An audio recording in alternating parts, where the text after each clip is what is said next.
Before awakening, love often functioned exactly like the Cupid you see in the thumbnail, bow raised, arrow aimed, target assumed. You weren't choosing love, you were being struck by it. And the moment you felt seen, wanted, pursued, or idealized, that invisible arrow was already buried deep in your chest before you even realized you had agreed to receive it.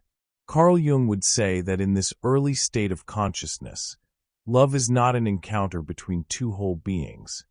It is a projection of what you have not yet met in yourself. You don't fall in love with the person as they truly are. You fall in love with the role they unconsciously auditioned for inside your unfinished emotional story. It feels magical, but it is binding. It feels romantic, but it is unconscious. It feels like destiny, but it is often simply unexamined need dressed up as fate. Before awakening, love is fusion, not clarity. You bend, adjust, shrink, expand, and rewrite yourself just to stay inside someone's gaze. Their attention becomes oxygen. Their silence becomes threat. Their inconsistency becomes a personal earthquake. Because if the arrow gave you identity, comfort, and belonging, then losing the archer feels like losing the ground beneath you. That is why small shifts in tone, delayed replies, disappearing affection, or sudden coldness feel like devastation. Not because you are fragile, but because in that stage, love is less about connection and more about being chosen. You are not in relationship with the other. You are in relationship with the validation the other delivers. This is the Cupid of the unawakened self. Arrow ready, not questioned. Targeting, not meeting. Piercing, not understanding. Love operates as force, not awareness. Something that happens to you, not something you consciously enter. And the most painful truth Jung points to is this. What we called passion was often, in reality, emotional urgency.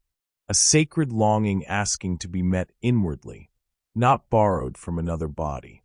Before awakening, Cupid is not a symbol of tenderness, but of psychological momentum, of longing without reflection, desire without grounding, attachment without intimacy. It was never about the person. It was about the internal emptiness their presence temporarily silenced. After awakening, something quiet but irreversible begins to happen inside you. The same Cupid that once felt like a force of destiny starts to look different. The bow is no longer raised. The arrow is no longer aimed at your chest. It's as if the myth steps back, and you, for the first time, step forward. You begin to notice that the old pattern of being chosen at any cost no longer fits the person you are becoming. The urgency that once felt like romance now feels like pressure in your nervous system. The roller coaster that once felt addictive now feels like a place your soul can't breathe. Carl Jung would say that this is the moment when the self starts to quietly take the steering wheel. You move from living out old, unconscious stories about love to slowly, sometimes painfully, becoming present in your own heart. Love stops being something that crashes into you. It becomes something you walk into with your eyes open. You no longer mistake chaos for chemistry. You no longer confuse anxiety with desire. You no longer worship the high of being chosen, while abandoning yourself in the process. Instead, a new kind of space appears inside you. A space where you can feel attraction, and still say no. Where you can feel longing, and still wait. Where you can feel pulled, but stay grounded enough to ask, is this good for my soul, or just familiar to my wounds? The relationships that are born from this place are different. They are slower, less explosive on the surface, but deeper, truer, quieter in the way they hold you. You start to choose people who can sit with silence, who don't demand that you perform a version of yourself to be loved. You are no longer seduced by those who only respond to your weakness. You begin to be drawn to those who can also stand beside your strength. And so that Cupid in the image changes meaning. The arrow, once a symbol of emotional urgency, now rests lowered. Love is no longer a weapon aimed at your emptiness. It is a path you choose to walk. with someone who really walks with you. Not because they complete you, but because you are finally willing to meet them as a whole human being. This is the quiet revolution of awakening, the moment when love stops happening to you and begins to move through you, guided not by fear of being alone, but by a deep respect for the person you have finally become. When love stops being an emergency and becomes a conscious choice. As we saw just a moment ago, your relationships can't stay the same. There is a quiet reorganization, not outside first, but inside. In Jungian psychology, this is what happens when the self begins to take precedence over the old patterns, the old roles, the old masks. The part of you that used to say yes just to be liked starts to hesitate. The part that accepted emotional crumbs starts to feel a gentle no rising in the chest. You don't wake up one day deciding, I'll cut everyone out. It's not a rebellion against people. It's a refusal to keep abandoning yourself. And from the outside, it can look very simple. You're in a group chat that used to be your safe place. Constant gossip, complaints, subtle competition, screenshots of other people's lives being judged. Before awakening, you would laugh along. Send your own comments, keep the rhythm going.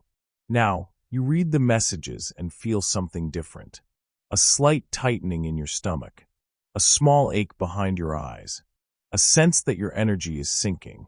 You don't argue. You don't preach. You just respond less. You mute the chat. You let the noise move on without you. From a Jungian lens, the persona you used to play in that group. The agreeable one, the funny one, the always available one, no longer fits the deeper, emerging truth of who you are. The mask doesn't stick to your face like before.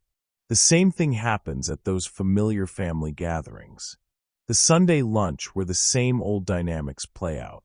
Someone criticizes, someone provokes. Someone drinks too much and someone explodes. Before awakening, you would feel responsible for the atmosphere. You'd smooth things over, make jokes. Keep the peace at the cost of your own nervous system. You'd go home exhausted, buzzed with anxiety. But tell yourself, that's just how family is. After awakening, you begin to see these patterns differently. You notice the shadow in the room, the unspoken resentments, the unhealed wounds, the roles everyone has silently accepted. And inside you, something says, I don't have to keep playing my old part in this story. So instead of staying until late, absorbing everyone's emotional weight, you leave a little earlier. You speak a little less. You stop volunteering to be the emotional sponge. You don't reject your family. You stop rejecting yourself to stay there at any cost. And friendships change too. There is that friend who only calls when their life is falling apart, who never asks how you really are, who disappears when you need support. In the past, you would drop everything, change plans, lose sleep, trying to rescue them from themselves. You called it loyalty. In truth, a big part of it was a complex, an unconscious pattern rooted in a deep need to feel needed. If you were needed, you were valuable. If you were exhausted, it meant you were a good person. But after awakening, your body starts to protest.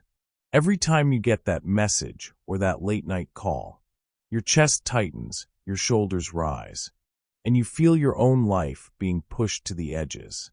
One day you pause. You breathe. You don't answer immediately, not out of coldness, but because you now know that constantly rescuing someone can also be a way of keeping them from their own awakening. Your no becomes a doorway for them to finally meet themselves, instead of always borrowing your strength. In Jungian terms, the individuation process is pulling you out of the roles that once defined you. You are no longer only the empath, the healer, the fixer, the good listener who never has needs of their own. So yes, your circle shrinks. Some people step back because your new boundaries don't match their old expectations. Some drift away because you no longer feed the same cycles. Some silently resent the fact that you're not as accessible as before. But if you look closely, you'll notice something. The ones who leave are often those who were in relationship with your persona, not with your essence. They needed you small, agreeable, endlessly available. They needed you to say yes when your soul was screaming no. And now, for the first time, you are not willing to betray yourself to be loved. So the circle that remains feels very different. It's smaller, yes. Fewer calls, less noise, fewer invitations that drain you. But the ones who stay can sit in silence with you, without trying to fill it. They don't punish you for having boundaries. They don't guilt you when you say, "I'm tired," or "I can't hold this for you right now," or "I need some time alone." They don't relate only to your light, or only to your humor, or only to your usefulness. They relate to your whole being, to the parts of you that are deep, quiet, intense, sensitive, the parts that were too much for those who left. From the outside, it might look like you isolated yourself.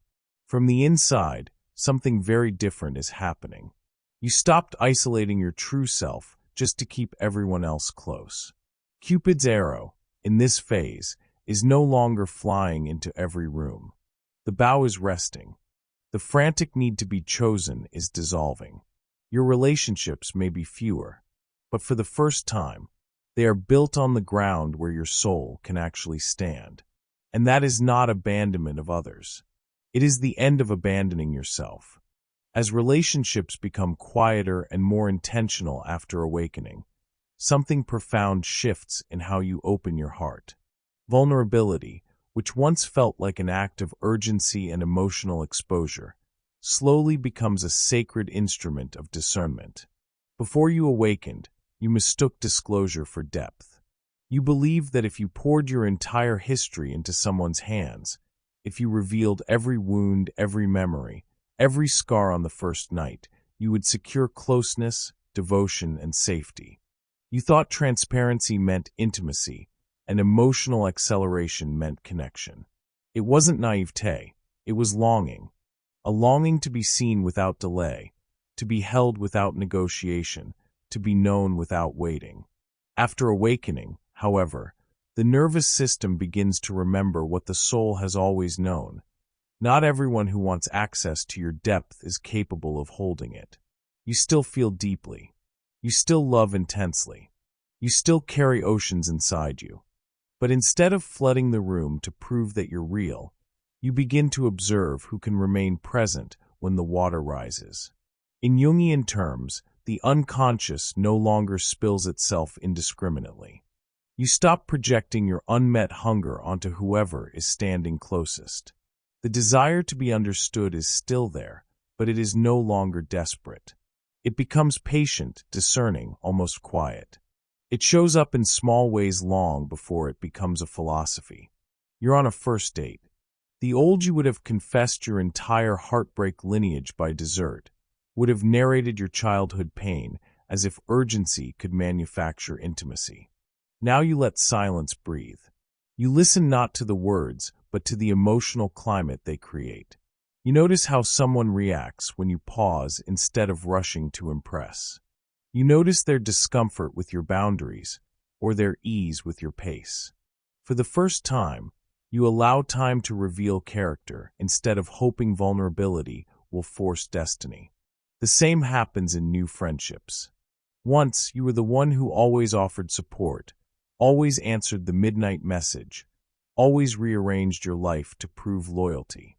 Now you feel the subtle weight in your chest when someone only arrives when they need something, when your presence is expected but not cherished, when your care is assumed but not reciprocated. You no longer explain this feeling away.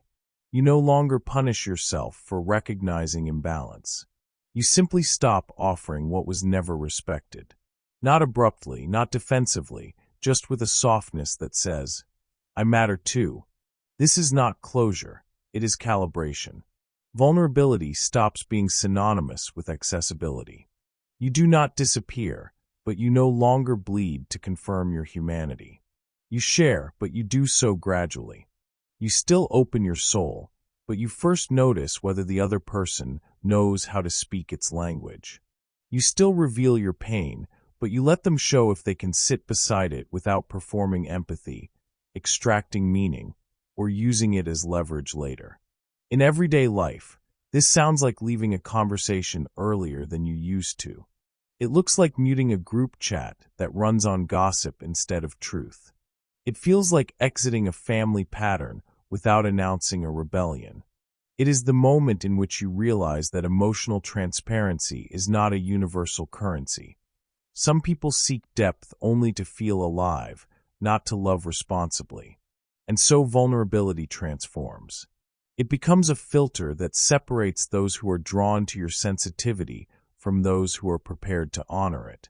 You start to understand that your inner world is not a confessional booth for those who arrive wounded and leave lighter while you remain carrying what they spilled.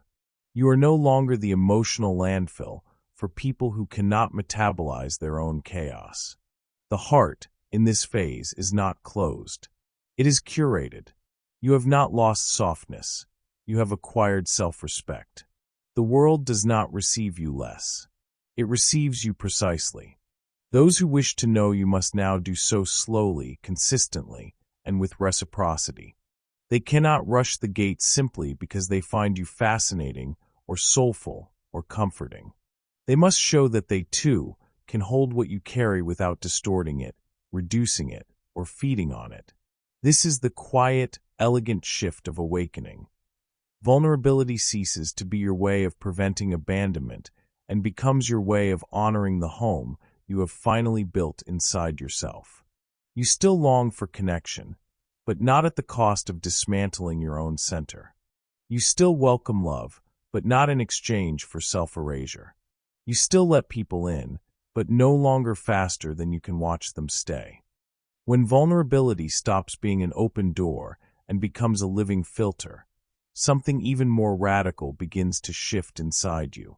It happens slowly, almost imperceptibly at first, like a dimmer being turned down on an old pattern you didn't even know was lighting the room. The pattern is expectation. That subtle, constant calculation of what love should give you in return for everything you offer. Before awakening, every gesture carried an invisible invoice. If you listened, you hoped to be listened to. If you stayed, you hoped they would never leave. If you forgave, you expected permanent loyalty. The heart wasn't cruel, it was bargaining. Somewhere deep inside, it believed that love was a system of exchange. Give enough, prove enough, endure enough, and eventually you would be repaid with certainty. Awakening begins to interrupt this contract. Not by making you colder, but by making you truer. You start to notice how heavy it feels to love with a mental checklist in the background. How exhausting it is to keep track of every effort, every sacrifice, every time you swallowed your needs to keep the peace. How suffocating it is to carry silent resentments toward people who never agreed to a script you were secretly holding in your hands. In Jungian terms, what is dissolving here is an old complex around love, a cluster of beliefs, memories, and fears formed from early experiences of not being fully seen, received, or chosen. That complex once dictated that love must compensate for everything you didn't receive in the past. Every new relationship was unconsciously asked to rewrite your history. Lovers, friends, family, all cast into the role of redeemers without being told. So you entered bonds with a quiet pressure inside you. Don't hurt me like they did. Fix what they broke. Prove that I am finally enough.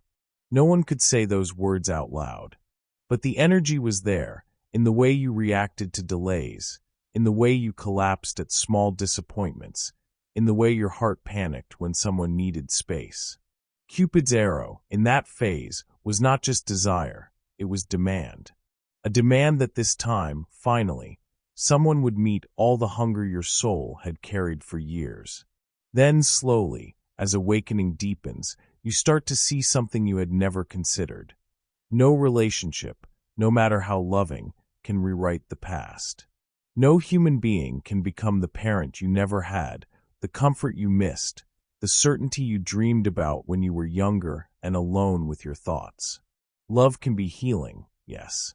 It can be profoundly nourishing. But it cannot travel back in time and become the missing piece of your story. And so, a strange and gentle acceptance begins to unfold.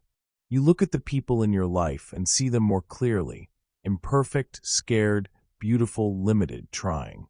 You notice their patterns, their blind spots, their inherited pain. You recognize that they, too, are made of unfinished stories. Something in you softens. The demand loosens. The contract you never consciously wrote starts to burn away at the edges. In everyday life, this looks like expecting less performance and feeling more presence. You stop needing constant reassurance that someone loves you and start noticing the quieter ways they show up. The message on a difficult day, the way they remember something you said, the simple act of staying consistent. You let go of the fantasy that love must always be dramatic, intense, or all-consuming, and you begin to appreciate the calmer currents. The text that isn't poetic but is honest. The visit that isn't spectacular but is real. There is a moment in the awakening journey when you look around and realize how much has changed. The way you relate, the way you choose, the way you stay, the way you leave, it all feels different now. What once felt normal now feels heavy. What once felt exciting now feels loud. What once felt like love now reveals itself as fear, habit, dependency, or a story you were unconsciously repeating. It can be disorienting. You notice that you don't tolerate the same conversations, the same dynamics, the same emotional games. You begin to say no more often, and not because you suddenly stopped caring, but because you finally started caring about your own inner life with the same devotion you used to reserve only for others. This is where many people say, "I feel like I'm losing everyone." But if you listen more closely, you'll hear a quieter truth underneath. You are not losing everyone. You are losing what could only exist as long as you abandoned yourself. What Jung called individuation, the process of becoming who you really are, has always had relational consequences. When your center shifts from external approval to inner alignment, you stop orbiting the moods, needs, and expectations of others. You no longer shapeshift to fit into spaces that were never designed to hold your true size. You no longer beg for a seat at tables where your soul has to starve. And inevitably, some chairs stay empty. Some rooms grow distant. Some names fade from your daily life. It hurts, of course it does. There is grief in closing doors, even when they were hurting you. There is a sting in realizing that some bonds only existed as long as you were willing to be smaller than your truth. There is a quiet heartbreak in understanding that the you who finally chose herself cannot coexist with the roles that once made you so lovable to others. You are allowed to mourn this. You are allowed to miss what you no longer want back. But somewhere in that grief, a new kind of peace begins to emerge. You realize that the relationships that survive this reset are different. They are slower but deeper, softer but more honest. There is more silence, but less pretending.